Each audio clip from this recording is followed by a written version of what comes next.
actually, there's a philosophy within Taoism that says when you're balanced, you attract the things that will help you keep balance and the things that help you grow. When you're out of balance, you will attract the things that will keep you out of balance. In this episode of the Shugyō Podcast, I sit down with Sifu Boggie, a Daoist guide and a healer with over 40 years of experience in Qigong, Tai Chi, and traditional bodywork. During our conversation, he shared practical wisdom for martial artists of all ages, especially those of us navigating training as we get older. From alignment and injury prevention to internal awareness and healing, this episode offers powerful insight to support your own Shugyō, your lifelong path for training and refinement. Let's get started.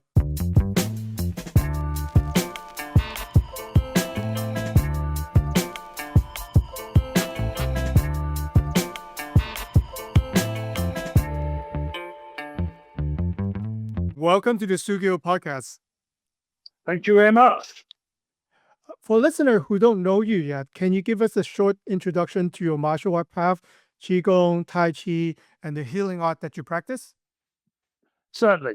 So my real name is Paul Brighton, but I'm known as Sifu Boggie. For the last 40 years, I very much studied the Daoist arts. When I eventually started, I did do judo, jiu-jitsu, aikido, but then very much my Sifus were far more into the Daoist style. So Tai Chi Tonglong, the praying mantis, drunken style, the different Qigongs. And over the last 40 years, I've very much delved into those, very much the internal styles. One of my specialities as such was Qin art, so the grappling techniques. But my Sifus were very much, I always call it the corny saying, before you can learn to kill, you must learn to heal. So I learned, the martial, medical, and meditational side, I very much learned the medical side, the healing side. So all those holds and locks I learned the healing practices to them. I learned Tic Ta, which is Chinese osteopath or Chinese chiropractor, as well as Tweener.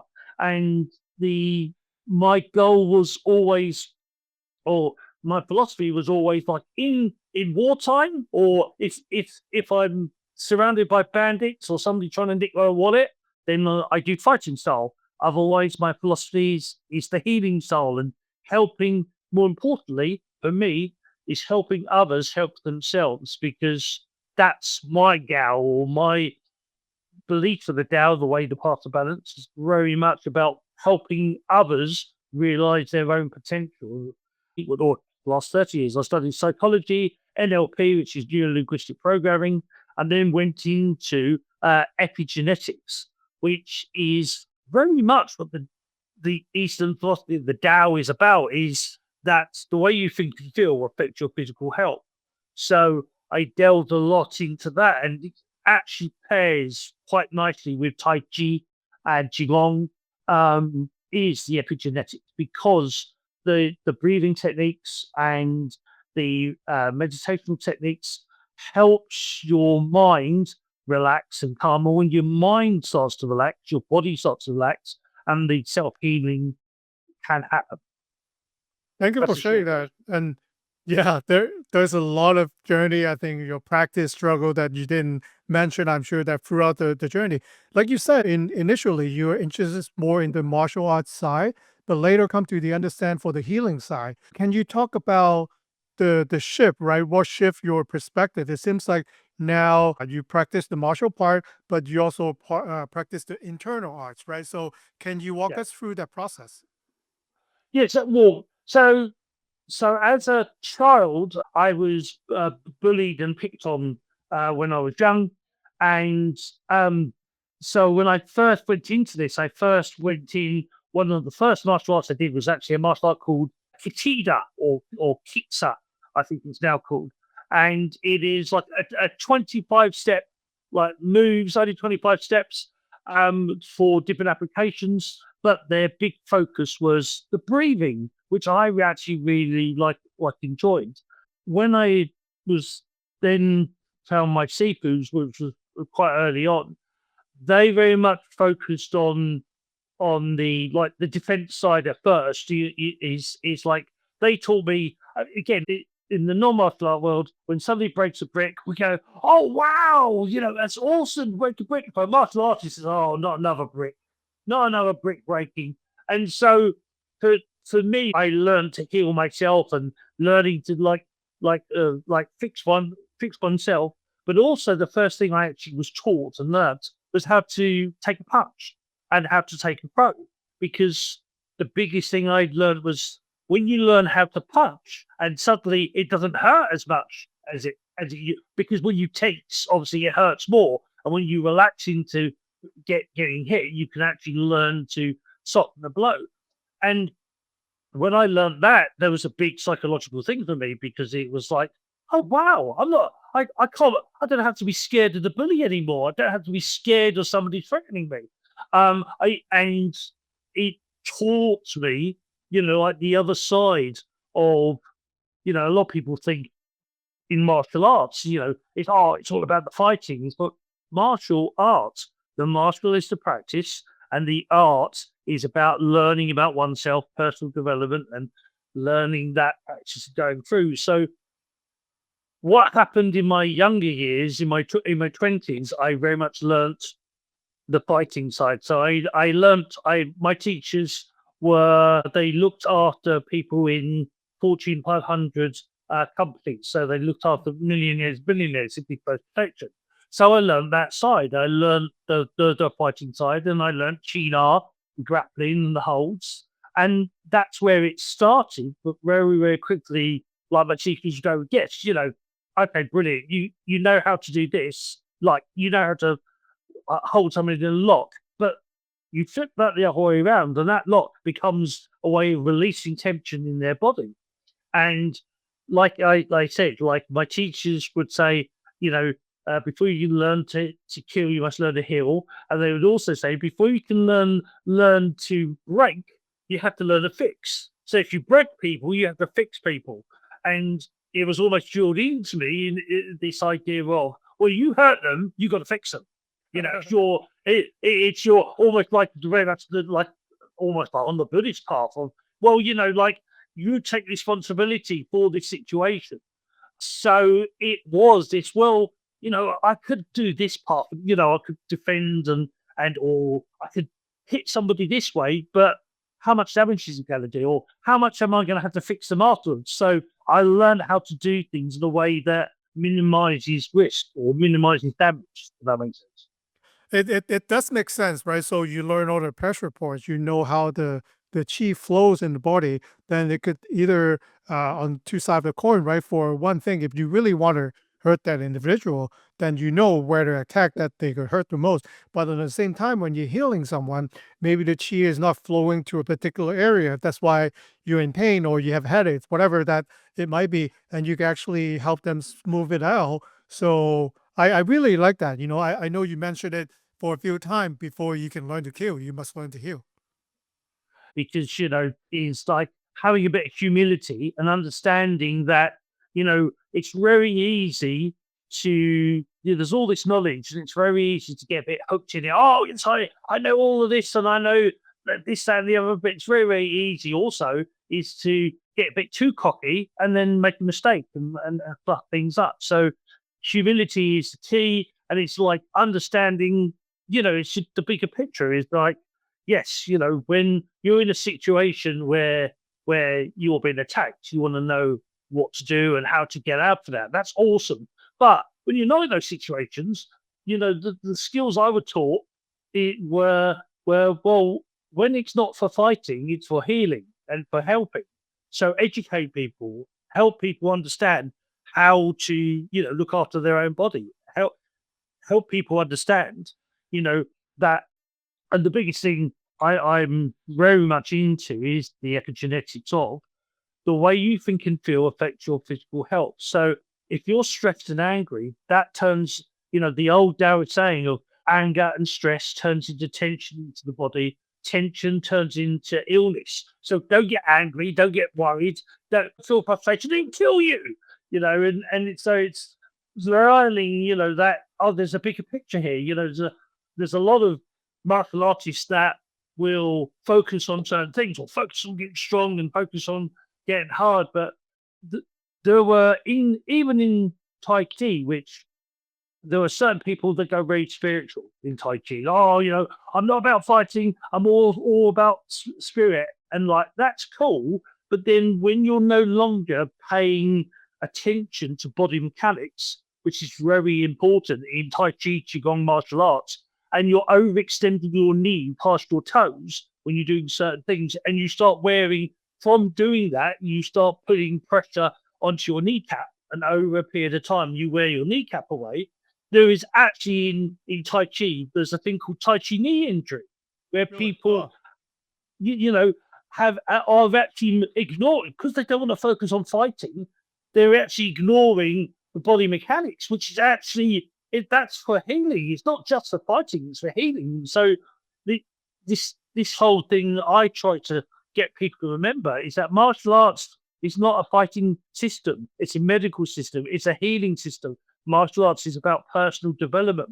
It's more than one thing, and so there's lots of different things to be aware of and to understand. And I've had lots of friends who done taekwondo and karate and who would overextend their hip a certain way or and they'll get over a period of time. They started off when they were their teenager and in their late 20s, they start having knee problems, hip problems.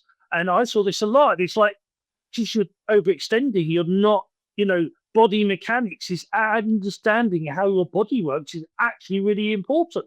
And it's just like, like car lovers. You have a car and you really love your car. You know the ins and outs of your car, and you know how to look after it, and maintain it. And your body's a car. Your body's a freaking vehicle. Look after that, maintain that, because when you get to like, well, I'm 55 now. When I'm seeing a lot of people get into their 30s, their 40s, their 50s, and they start talking about aches and pains, and it's like, well, okay. And I understood that. But in my 20s, I went to China and I saw 80 and 90-year-olds in China that made me look unfit in my 20s. And I was pretty fit in my 20s. And these guys were doing splits and headstands and one finger press ups. And it blew my mind because I don't know about, I'm obviously in England and the UK, but there's a big thing in England and Great Britain about you get to a certain age and you start getting aches and pains. That's just old age. Yeah. That's just you're getting old. And Yeah. it's like, no, it's not. It's because otherwise, how does that work? How does these 80, 90-year-olds, 70, 80, 90-year-olds will still be super fit and still be super active because they've learned to maintain their body in a certain way? And it Yeah. blew my brain. It blew my mind that things aren't what we see. We think of old age and we think, oh, this is normal now. It's no, you just need to move more. You need to stretch more. You need to do the things you weren't doing as a teenager, or whether you're a martial artist or not, the things you weren't doing when you was a younger, you now need to do more because your body needs more oiling. It needs more stretching and it needs more circulating because you do change over time, but you can maintain your health. But you just need to focus more on the things that maintain your health.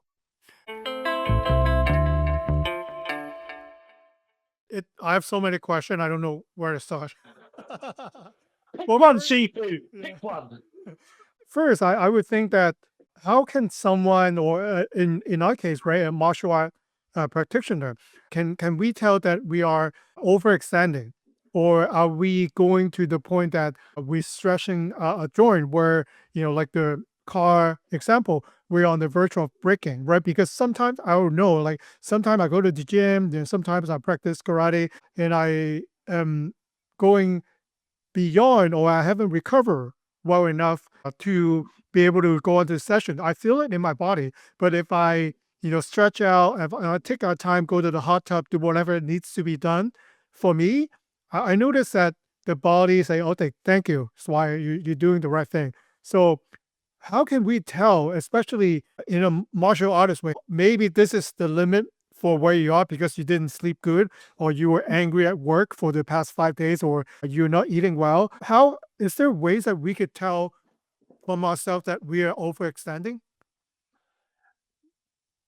Yes, short answer, yes. But you sort of said it in yourself. Is the biggest thing is to understand. It's like, you know, like whether you're a brand new in martial arts or brand new in what I'm talking about, or you're a grandmaster. Your biggest Shifu, your biggest sensei, your biggest teacher is actually your own body. And that's the one thing you should be listening to the most. And we tend to ignore our bodies. This is the thing. We tend to sort of abuse them. And then when we get the aches and pains, I mean, the biggest thing I was taught that dis-ease is blockage, within the, because my seafood will very much yes about the chi and energy, but they're saying, but don't get caught up in thinking, oh, this is woo woo thing, the chi, the energy, the magic. It's like it's quantum physics. This is quantum physics. This is physical body. That your body flows in a certain way. Now, when you over, if if you're if you're getting aches, if you're getting a cold, or if you feel, oh, that's sore, that's you've done too much.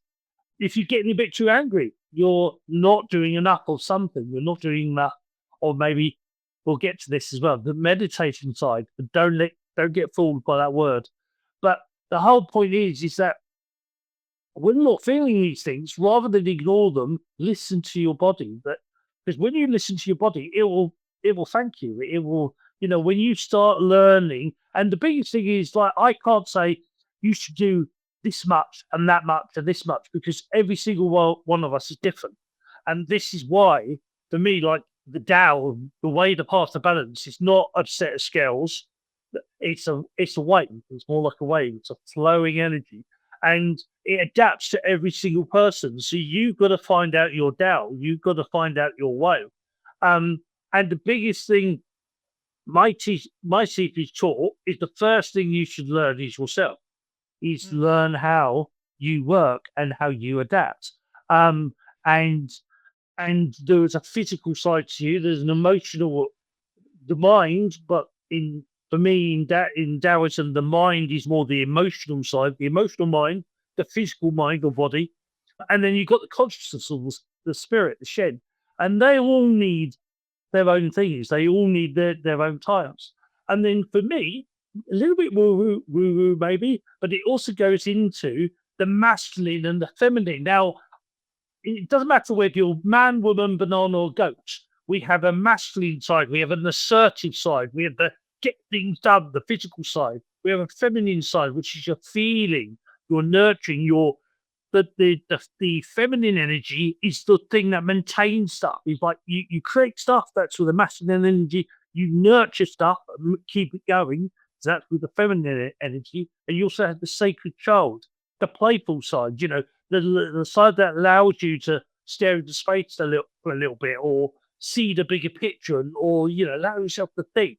And so, if you don't keep those three happy, you don't keep those three. If you do lots of just physical stuff and always moving, and you never allow yourself just to sit and chill, you'll burn yourself out, and things will start hurting. If you do too much chilling and too much laying down like a couch potato, you'll get punished for that as well. So and if you're feeling so much that you don't actually get anything done, you'll get there'll be a punishment of sorts for that. So it's about this balance. It's about allowing yourself to listen, allowing yourself to play, allowing yourself to do what you need to. And the biggest thing for me is this thing about listening to the body and starting to, rather than going, ow, that hurts. Why is that hurting? Or what, and if you sort of tense and then relax your body, what can you feel? Can you loosen it up? Can you work out? If you do 2 hours in the gym, it's actually much for one day for you, because your body will tell you a couple of days later. So start listening to your body. The difference between your body and your mouth is very loud, and it tells you stuff straight away. But your body is more subtle. Your body, you have to shut up and listen to your body a little bit more, and actually sort of notice it more. The whole idea of one of my see one of my Sifus, one of my friends, the barefoot doctor, he used to say the saying is that in the daytime, my body's a temple. At nighttime, my body's a nightclub. So it is. So in essence, look after your body, maintain it, but give yourself some fun. Allow yourself to, enjoy yourself as well, and also maybe allow yourself to get not too messy, but a little bit messy. Allow yourself to make a mistake. Allow yourself to find out what it is you need to balance your body. Hopefully that makes sense. Yeah, I think there's a lot of truth to it. So, Sifu, you obviously come from the martial art and then the healing background, but listening to you talk about what happened and the body awareness, I could point out a few examples. There are normally, I don't want to be too generalized, but normally female are more flexible than men, right? They're just more flexible. It's the way that the body builds. So they normally would do a lot of exercise that involve what they're good at. Maybe they do yoga, maybe they do dancing. They don't go to the gym. So from your example, I can point out that they're really flexible, but then they never work on their muscle at all. So by the time that it hurts, if you're really flexible, you can get hurt too, right? So they never build any strength. So when we get older, we start losing muscle. So that's, I think, their crossing point for being flexible is actually not to your advantage and become a disadvantage to you. So for them, it needs to be maybe some strength building exercise, maybe how to move the body not past that point that will break you. But for men, we always go tough. We lift heavy weights. We need to do the hardest cake. We want to break boards, whatever. And maybe when the time comes or when you really want to do that, maybe do some internal exercise, meditation, stretching, Yeah. or even just, when you finish a hard exercise, go walk around a little bit. And, in the US, we take class and, it might be a particular hard class and then we go right to our car. So that might not be good for your body. I know for a fact, like when you're huffing and puffing, you go to your car and you drive for an hour, that's not going to be good for your body. So with that said, how does internal awareness with the breathing, the energy, and the alignment help prevent long-term injuries? You've got that saying, "Oh, hindsight's a wonderful thing." Well, hindsight is actually listening, being aware, and knowing that the interesting is that if you look or study your own life, and if you're really really physical, you need to do some stillness. You need to do if you do lots of muscle work, you need to stretch your tendons. Like in qigong, you've actually got qigong, neigong, shengong. So neigong is strengthening exercises, but relaxes the muscles and strengthens the tendons. So, like you're saying, stretching. And I always joke, I sort of say it's like if Qigong and yoga had a baby, it'd be Neigong. It would be because it's a mixture. Yes, there is stretching in there, but there's also those strengthening exercises. And I found you sort of said like I know a lot of yoga people, a lot of people do stretch, but they stretch so much that, or they actually say, I don't feel stretched enough. I can bend like a pretzel, but I don't feel stretched enough. And it's like, but that's because you're doing so much on tendon work, but not enough on the muscle work. You have to balance the yin and the yang. You have to balance the male and the female. So it's a little bit of being honest with yourself. Am I focusing? Where's my balance? Is it, am I doing stretching? I'm doing a little bit of, meditating, but do not get fooled by that word meditation. Meditation, I love teasing my friends who are fishermen, and they go fishing. I say, "Oh, you go on off meditating." So I don't meditate. You go off when you meditate. You feel better. You feel more relaxed. It lets away your stresses and your strains. Yes, you're meditating. Mm. Meditation simply means focus on one thing, forget everything else. So anything that actually meditation doesn't mean or doesn't have to mean sitting cross-legged on a mountain going on. That's a meditation. It's not the only meditation. Focusing on thing and forgetting everything else. So that's important. Doing a little bit of stretching. You can call it yoga. You can call it Pilates. You can call it cat stretching. You can call it whatever you want. but a little bit of stretching the tendons. Stretching the tendons releases toxins to the body because both medically and energetically, or in Chinese medicine, we say that the tendons store emotional trauma, emotional tension. So, and we know, like medically now, or epigenetics, they know that the tendons actually store the toxins from anger and stress. It can be stored in the tendons. So, stretching is one of those ones where a lot of people like NLP, neuro-linguistic programming, it's all about the way you use words. And when you say, "Oh, I feel better," you're actually saying, you're actually sort of hinting that you're releasing emotional toxins that are in your tendons. So stretching makes you feel better. A bit of gym work builds up the muscles that makes you physically feel stronger. Meditating, whether it's fishing, whether it's tiddlywinks, whether it's sitting there doing knitting, as long as you're focusing on doing the garden, doing the grass, although lots of people do gardening, focus on one thing, forgetting everything else. You're meditating. These things are important. So, are you getting chance to do them? Well, let's say at first in a week, are you getting chance to do all these different things? Really, you need to be doing it daily. The whole thing of daily. Now, the biggest thing for especially when you get past a certain age, but for anybody but martial artists as well, we should be doing warm ups. We should be doing cool downs because that's how you get rid of the toxins. Toxin build up, when your muscles are burning, or you're like feel like fidgety, you feel agitated. That's toxin build up. That's the build up of the toxins. So cool down and warm ups are really freaking important. If you don't warm up properly, and that's when you're more likely to pull a muscle and injure something. Cooling down. If you don't cool down properly, that's when you can't sleep at night, or you're still hyper. Your body is like going through pumping iron. So the weightlifters, there's the whole thing of pumping iron. But if you don't cool down, your body's still got all that adrenaline pumping through, and it can't relax. What meditation does, whatever you call meditation, where you focus on one thing and let yourself calm down and just focus on one thing and forget everything else, that it activates the melatonin. So our pineal gland creates melatonin, DMT, and melanin. Melanin is for your skin. So when you're tired, you look pasty. Your pineal gland is not creating enough melatonin. When you're tired but you can't sleep, there's not enough melatonin being produced by your pineal gland. So, you can't actually relax and go to sleep.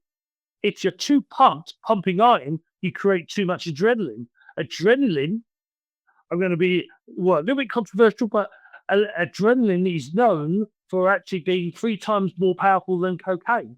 So our bodies have powerful drugs inside us. We've got ones that go to sleep, but not ones that wake us up. And it's all about using those drugs. You don't have to rely on stuff on the outside. You've got ones that internally. I mean, the ones on the outside are good. I'm not saying that I'm not. I don't. Say like alcohol or this or that is bad. But you've got ones on the inside. You should be using the ones on the inside. Learn to balance them within, and then you don't need as much as the ones on the outside.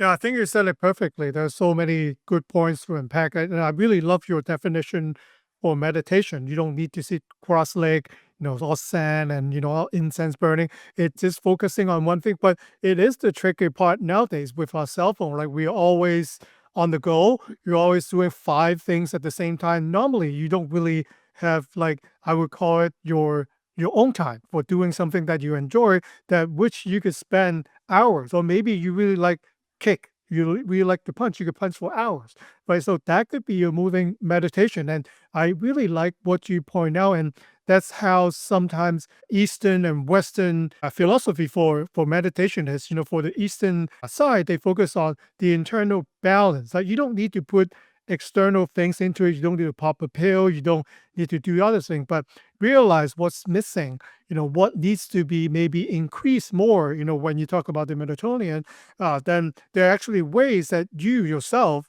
can generate it yourself. It's just, are you aware of your body alignment? Are you aware of your mind?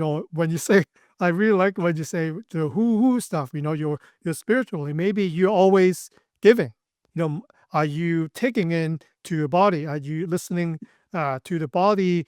What it is telling you? Maybe it tell you, don't sleep late right now because tomorrow you're gonna have a big day or tournament, whatever that may be. Like you should, you know, put away your phone and go to sleep.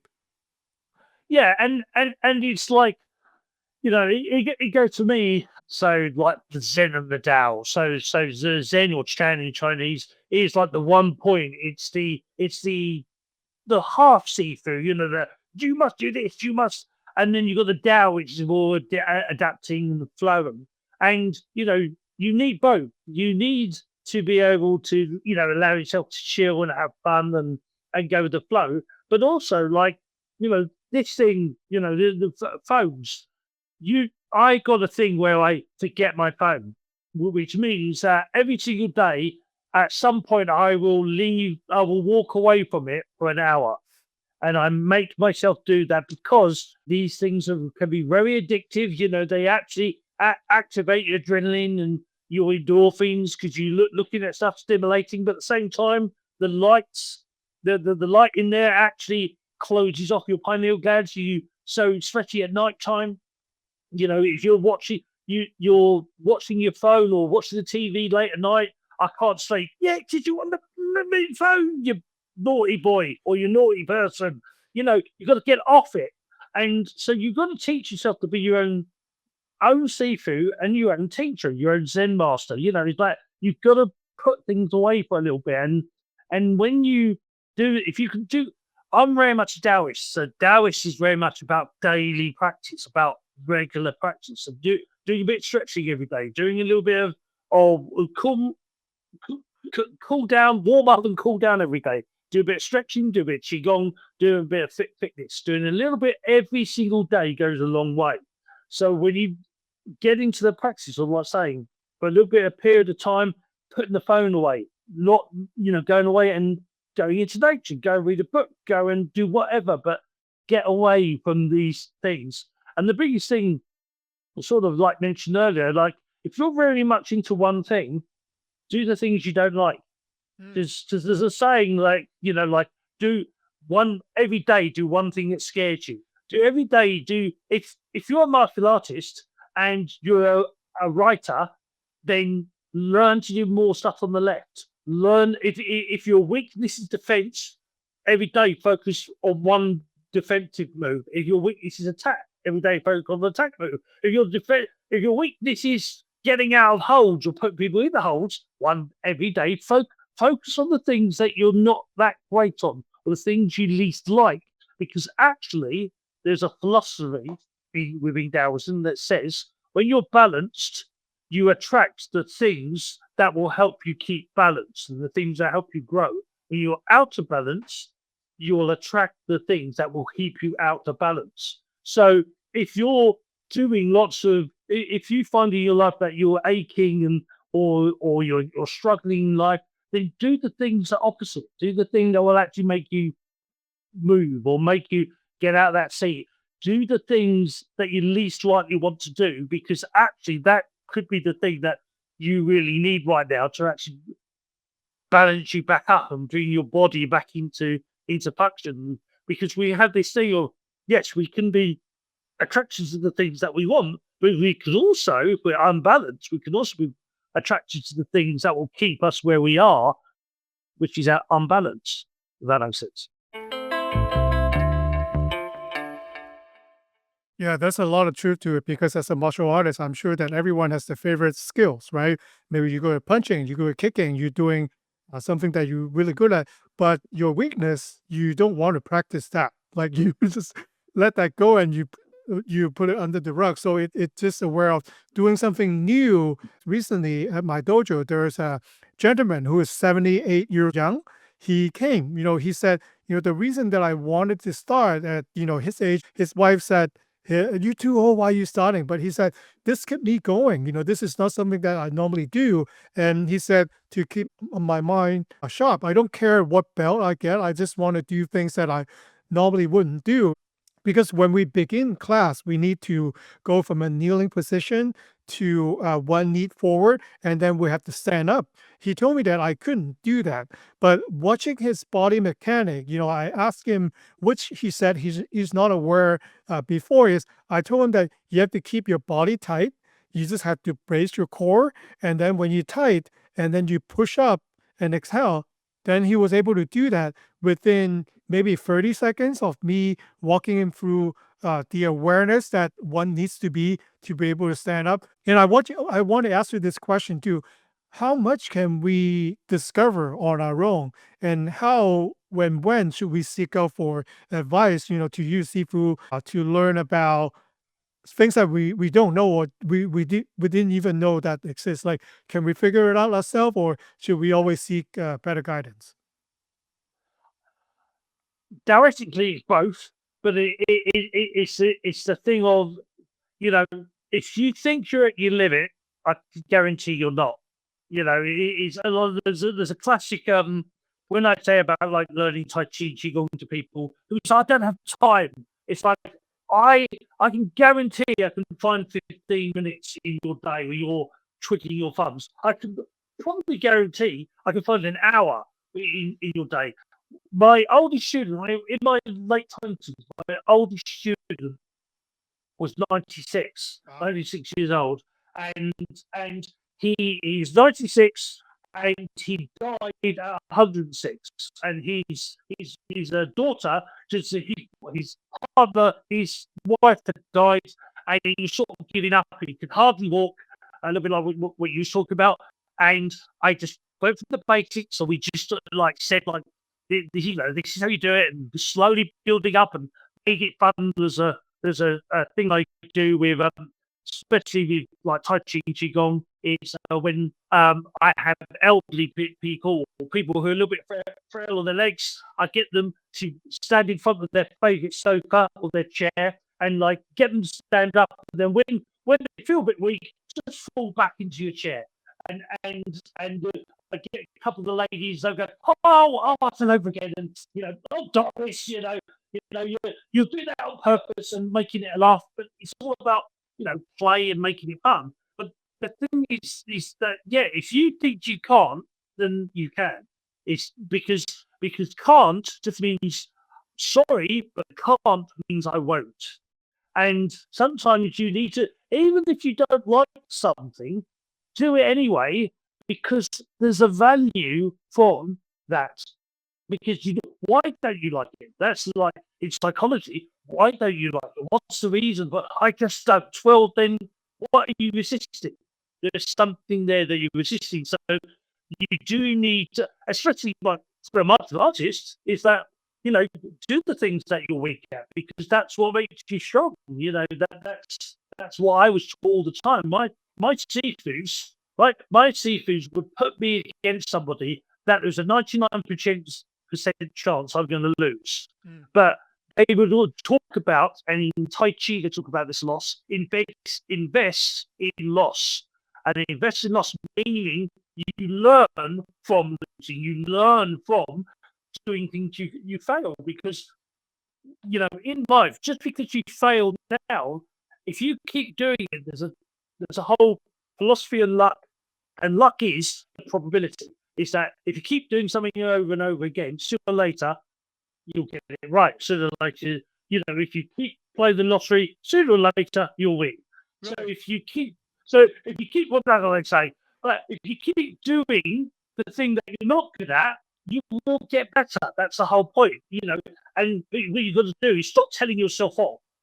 The forebrain in Taoism, we talk about the monkey mind, the forebrain, and we know in psychology we actually have 60 to 90,000 thoughts running through the front of your head. And those 60 to 90,000 thoughts, a lot of them are past teachers, parents, now, oh, you're this or that, or, you're a loser, and you've got all those thoughts running around in your head. And what you've got to do is just clear them away. And it's like, move forward, move past the things that you're not good at, and try the things you're not good at, or do the things, do something new, do something that scares you, because that's where you grow, that's where you learn. When we do, the comfort zone is actually a stagnant zone, because when you're in the comfort zone, you just, oh, to stick with what I know, you'll never grow. You'll never expand. You'll never flow. You will learn and you will grow, but at a slower rate. So doing things that take you out of that comfort zone, doing things that are new, are where you learn stuff and where you experience. You want to meet new people. You have to go out and meet new people. And some of them you'll get on with and some of them you won't. But in for me, in Daoism, there is no good or bad, it just is. Everything is learning, everything's experience. So when you can go into things with that attitude, it's like, so what if I so what if I make a mistake? So what if, I get it wrong? Is that I keep doing it, at some point I'll get it right. Yeah, I like that. And in business, I think I learned a saying, show me a person who never failed. I can show you that he never tries anything new. So it's just that simple. You have to lift heavy weights to get stronger. Or in martial art example, you have to fight opponent that is really 10 times better than you, then you could get better. So if you always spar or train with people who you think you're more superior, then you're in the wrong place to train. You always want to train with someone better so you could grow. So different analogy, different examples. So I think we're going the same thing. I want to ask you for kind of like a long question and kind of like a selfish one. I'm in my late 40s, and I think in the past couple of years, I do feel more me feeling more aging, getting slower. Things that I normally can do cannot do as well anymore. Part of the show, the Shugyō, actually means lifelong discipline, part of training. So for me, who is frustrated, maybe dealing with some injury or age catching up, what would you say to them? So I actually get this quite a bit, because I get people who, what, for example, because I do a lot of actual massage, I do for me, like, massage, I help lots of people with massage, but my goal is always to help people help themselves. And so I get people like with frozen shoulder. They've had frozen shoulder for 10, 20 years. And it's like, right, okay. So that's indicating that the pattern that you're doing, you need to stop doing. Mm. It's literally to here. So like you're saying, or for example, oh, I'm not as fast as I used to be out as something. Well, then do it in a different way, or like go back to like the thing in a lot of Taoist training is little and often. Building up. Is that there's an old technique, and a lot of people think it's a myth, but I actually know it's a real thing. It's like, you want to learn to jump 6 foot straight in the air. You start off with a hole, and you jump 500 times out of that hole, and then every day you take a couple of dirt out until you reach your target limit. And it's like, oh, that sounds like rubbish, but I've done that. I've actually done that, and it's like, and then when you look behind it, it's the continuous practice that actually allows you to over a period of time get stronger and stronger. So when you find you can't do something as well as you used to, as well, you need to see through. You need to go back to being a student, find what's blocking that thing, or do it in a slightly different way. Do you need to do more warm up? Do you need to do a little bit more stretching? Do you need to warm that body up? Because especially on things when you're stiff and aching, that's lack of blood circulation.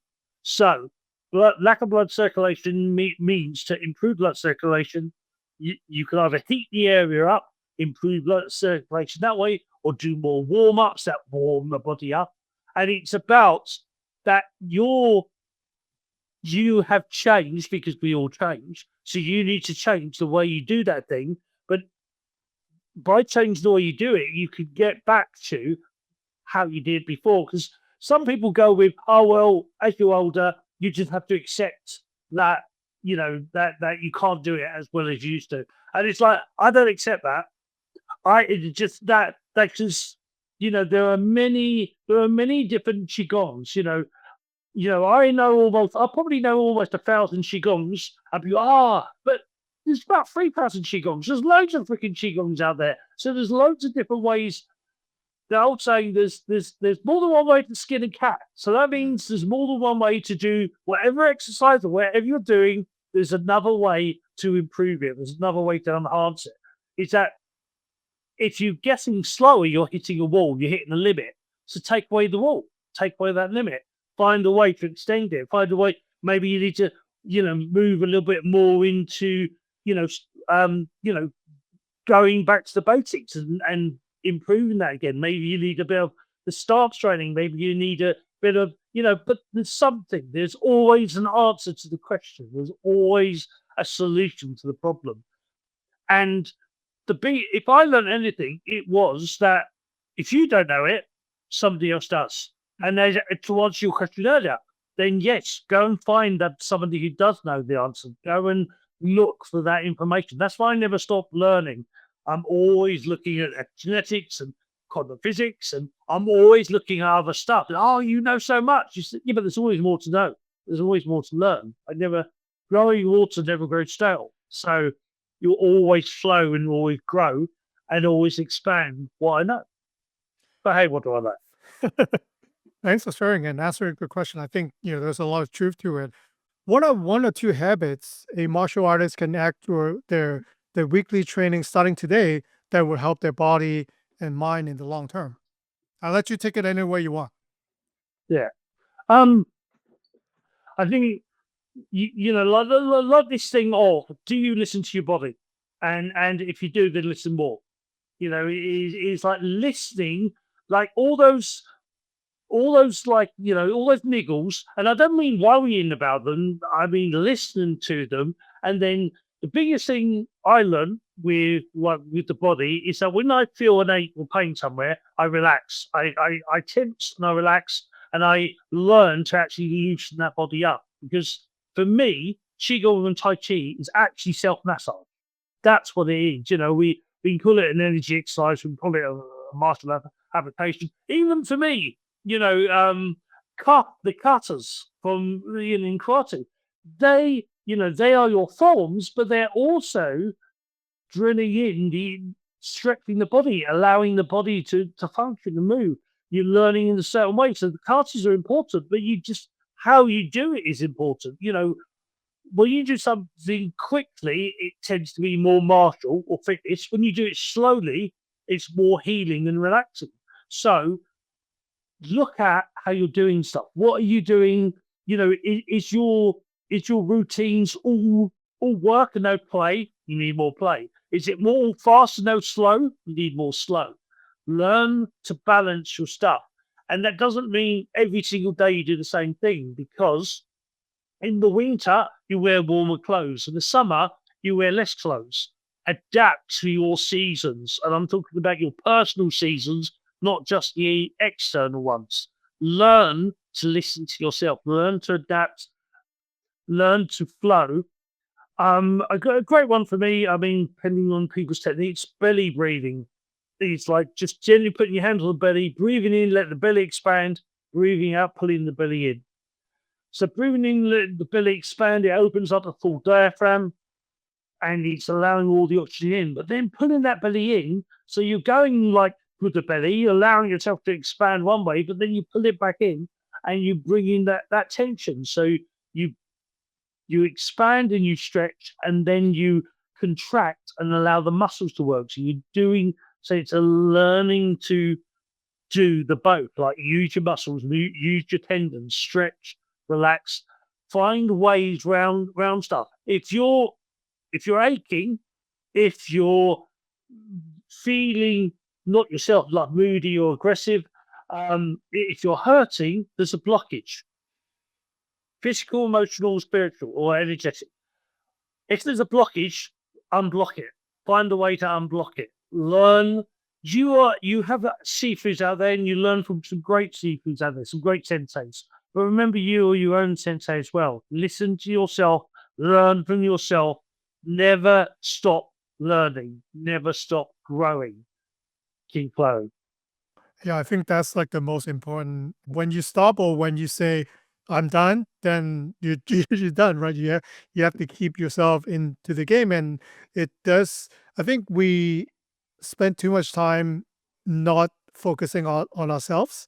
We care about others. We work. We're busy. We have to do this and that, and a lot of times, even for what you just described, Sifu Boogie, about the diaphragm breathing. Like, do you really focus on your breath a single time a day? A lot of time we don't, right? So it's not a question of how long should I do it. It's just, when you think maybe two breaths can bring you back to where you are feeling better, then two breaths is good. Or Yeah. if you have time, you do half an hour, you devote it to all breathing or Qigong, right? Then you do it. It's just however time your body wants you to do, which you normally don't, then, that's the time you should allocate that into your own practice. Yeah, and to learn, I mean, the ultimate qigong and tai chi is everything you do is qigong and tai chi. That's like the Sifu's ultimate path is that everything they do is a qigong, everything they do is a tai chi, everything they do, so qigong breath work, breathing and moving. We know in psychology and also epigenetics that when we move and breathe at the same time, so like breathe in, let your body expand, breathe out, let your body relax. Breathe in, let your belly expand, breathe out, relax. As we start doing that, we actually harmonize both sides of the brain, the left and right hemisphere, and it starts to become coherent and balanced. So learning to do this, not just for a minute, yes, do it for a minute at first and build up, but eventually the goal is to do it all the time and to let that expand all the time. And it's the it's the point is that there's the mood of, well, in Star Wars. Star Wars are actually based on Buddhism and Taoism. Is that George Lucas actually mentioned back in the late 70s that he actually studied, he was studying Taoism and Buddhism and the whole idea of the light and the dark side of the force is the yin and the yang, and that chi is the force, and all the sayings that used were Buddhist and Taoist. And so there's a very good one from Yoda who said, "Don't try, do. There is no try." And it's like, if you're saying, "I can't do this," or, "I tried guts," is that take away those tries, take away the buts, get your butt off the floor and do something and do what you need to. But if you feel, I feel, I feel lack of energy and I feel real frustrated. Well, get your backside off the couch and do something. Or if you're running around all hyper and it's like, I can't slow down, then slow down. Don't forget your body telling you if you feel too much of one thing, you need to do the opposite. You need to just listen to the body. And that's the biggest thing. I think for me, like, I'm very much into the sacred child. A lot of people talk about the divine masculine, the divine feminine. But the sacred child is all about the play. It's all about allowing yourself to see the bigger picture. But it's also what a lot of adults get annoyed with kids about is asking freaking questions. What if? Why? Why? You're old now and aches and pains are normal. Why? Why is that normal? It's not normal. It's that it's only normal because you've allowed it to become normal. Make a new normal. Change things. You can always change something. That's if I learned anything from Tony, the 96-year-old, if I learned anything, was that you can change your life at any point. Any point in your life, you can change. He was at 96. He was ready to give up. He wants to die. His wife had died. He wanted to die. He couldn't walk anymore, and he was ready to give up. We taught him qigong. Within a few years, he's walking again. He got stronger, and he's that 10 years. He got an extra 10 years, and he enjoyed it. He loved life again, and he started to enjoy stuff. There is no limit to. There is no end point. There is no like. There's a big thing about, I failed. If you're still breathing, you're alive. That means you've not failed. You may have given up for a bit, but you've not failed. the only time you fail technically is when you're no longer here. And I believe in reincarnation, so that means you're going to come back and do it all over again anyway. So you never fail. That you want to do something, do it. You want to get better, but get better. Epigenetics, for me, epigenetics very much says the way you think and feel affects your physical health. So if you feel unfit, you'll make yourself more unfit. But if you focus on finding ways to get better, don't focus on the problem, focus on the solution. I like that. That's a good life lesson too. You could apply to almost anything. For the 98-year-old student of yours, maybe the goal is just to stand up and walk again, which you with your help it did, and not he's not saying I'm going to climb Mount Everest. I'm not going to be the best fighter, and it's just as simple to be able to walk again. I think the takeaway is just what it is that you want to do. Or maybe at this point you're not there yet, but if you adjust the goal, or maybe you take smaller baby steps, then when you get success, when you get a win, right, then you are more likely to try it again. Because if it's your first day in class, you want to be the master, it's sorry to tell you that it's not possible, right? But if you go day by day and you set goal for yourself, maybe in 5 years, 10 years, or maybe in your lifetime, you could be as good as the master. So Mhm. I think that's the self dialogues is sometimes we need to tell ourselves about. And Sifu, I really do enjoy our conversation. I feel like that we could talk for the next 4 hours, which I'm not going to. For a listener who want to learn more about your journey and then your teaching and your healing process, what is a good way to connect with you? So on YouTube, on TikTok, on Facebook, I'm under Sifu Boggie, SIFU Even on LinkedIn, I think Sifu Boggie Brighton.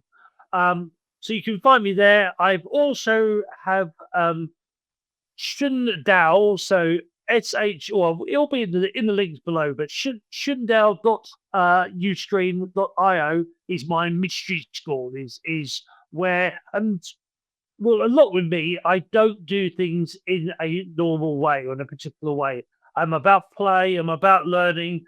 Um, a lot of my students will say the most scariest thing that Stephen Boggy will ask you is, what do you want to do next?